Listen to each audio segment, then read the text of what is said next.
every good Christmas film tries to show the importance of having someone with you on Christmas Day. It's not good for us to be alone, is it? Whether that's Scrooge in A Christmas Carol, or the Grumpy Grinch, or the Pigeon Lady in Home Alone 2.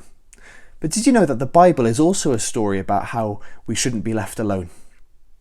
Let me show you why. In the first part of the Bible, called the Old Testament, there is a big book called Isaiah. And even though it was written 700 years before the birth of Jesus, it tells us a lot about him. One of these amazing predictions it makes about Jesus comes true in his life, and it's found in chapter 7. It says, "Therefore the Lord will give you a sign.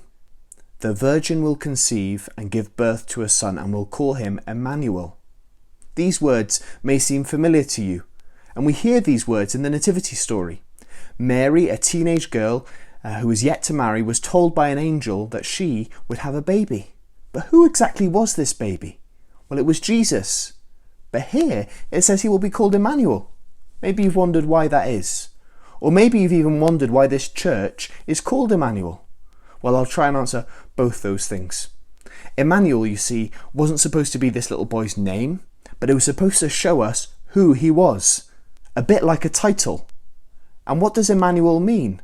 Well, it means God with us.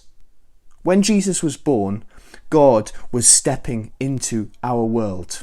You see, this isn't a distant God.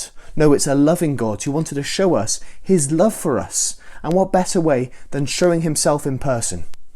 Showing that not only that he knows who we are, but that he wants to spend time with us and show his love for us.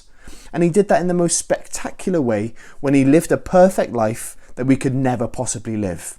And he died the death that we deserve so that we don't have to.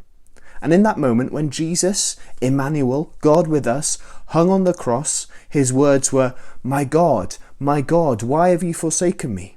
God with us, Emmanuel, was forsaken by God the Father in order that we might never be left on our own. So whenever you hear the name Emmanuel, let it remind you that God doesn't want you to be alone. He is with us. He is with us this Christmas.